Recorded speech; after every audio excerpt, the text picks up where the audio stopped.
जय जगन्नाथ दर्शक बंधु पुणी एक फ्रेश वीडियो को आपको स्वागत जनाऊँ मु गणेश। जदि वीडियो को सब्सक्राइब करना तेरे सब्सक्राइब करी बेल आइकन को दबाई दिंतु एवं लाइक फॉलो मध्य कर दिंतु। आजिर विषय वस्तु हेउची जे जीवन रे साधु संग कले कौन मिले बा कौन प्राप्ति हुए। दिने नारद भगवान कृष्ण को पचारिले, कहले जे आपण कहतु साधु संग कले जीवर कौन बा जीवन को कौन मिले, जीवर कौन प्राप्ति हुए। भगवान कृष्ण कहले नारद गोटे काम कर, जाओ सेपट गाँ को एवं सेई घर को जीव जो घर को मु कहूची एवं तांकर गोटे भल शुआ अच्छी से शुआ वास्तव रे कौन कहूची शुणिकी आसिब। नारद कले एवं देखिले से शुआ राम नाम करुछि, राम नाम भजन करिबारे व्यस्त अछि एवं नारद को से शुआ जेमती देखिदेला तार हठात मृत्यु हो गला। नारद देखिले कहले अरे रे छुआटा बाहर थिला आउ मरीगला, जदि ता लोक जानिबे जे मु आसिक अनु अनु मरिदेली बा मते देखी मरीगला ताने मते गोड़े मारिबे। तेणु दौड़िकी पलि आइले नारद। आसी पहुँचिले, नारायण नारायण कौन आपण एमती कथा कहले जे जाओ से शुआ को देखिया को मते जेमती से देखिला मरीगला, आपण कौन मोर साधु संग कले कौन ई मृत्यु रे घांटी होगा पड़ो। नारद स्मितहास्य पुणी कहले कहले किछि बुझी पारलनी ना नाई मु किछि बुझी पारलिनी ना एबे जाओ सेपट गाँर से जो रघु बाबू तांको घर को जाओ, सी तांकर गोटे माई बाछुरीटे जन्म होईची एवं सी अति आनंद रे बहुत दिन धरी से इच्छा तांकर थिला एवं जन्म होईची। तेणु सी साधु मानुकु किछि उपहार दउछन्ति, आपण जानतु देखा करंतु आपण जानि परिबे जे साधु संग कले कोन मिले। नारद पुणी पळैले जाई पहुँची गले एवं पहुँचिकी जेतबळे से बाछुरी की देई देखंती से बाछुरी हठात मरीगला। सी जहा नारद को किछि दबा कथा नारद को मारिया पई बाहरिले। नारद हठात दौड़िकी पळै आसिले, आसी पहुँची गले नारायण नारायण आपण सेया पुणी मते पठेले एवं सेई अवस्था हैला। तेणु आपणकर कौन इच्छा, मते रखी देवार इच्छा नहीं, माड फाड देकरी विदा करे देवार इच्छा जदि आपण ही करंतु किंतु अन्य मानक पाखु काई करचंती पठौचंती।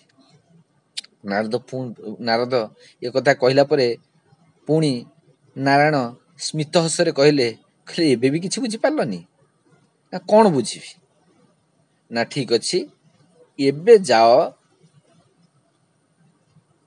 रामदासक घर को, सी ये पंचायतर जड़े महान व्यक्ति, से बहुत दिन धरी अपुत्रिक थिले, तांकर संतान संतति किछि नथिला। से बहु वर्ष परे जेपଳି वृद्ध काले संतान पुत्र संतान टे जात होइछि ना मु आउ जमा जीविनी, जदि से पुत्र संतान मरिबो ताले मोर आउ जीवन रहिबनी ना। अरे तुम जाओ मु कहूची जाओ किछि तमर असुविधा हेबनी। नारद पुणी जाई पहुँचिले एवं से मध्य ऋषिंकी देखि अत्यंत आनंद रे डाकिले जाहु आज भलिया दिन रे गोटे गोटे ऋषि आसी आम घरे मनु को मन आसी पहुँचुचंती। से अत्यंत खुशी हो गले, खुशी डाकिले कहले देखंतु आशीर्वाद ऋषि महाशय आशीर्वाद करंतु मो पुत्र को आउ से जमती सुस्थ सबल होई दीर्घायु एवं जड़े सुनागरिक ही ए समाज को किछि दब बा समाज रे किछि सुकार्य करिवो। नारद गले एवं नारद जाई पहुँचिले से शिशुपुत्रटी नारद को देखि अत्यंत आनंदित हो गले एवं नारद को बसई खाद्य पानीय दे एवं तांको जहा दक्षिणा देकरी विदा कले। अति आनंद रे विदा कले। समस्ते पाद धोड़ी नहीं गोड़ धोई दे सब कार्य करी नुआ वस्त्र नारद को पे करी तांको दान दक्षिणा दे विदा करियारे विदा कले। नारद आसिक पहुँचले। नारायण नारायण मु जाइथिली जा ये प्रकृत मते ठीक सम्मान देइछन्ति। नारद पुनश्च स्मित हासरे कहले एबे तो बुझी पारल ना कौन मु बुझिली ना बुझी पारलनी।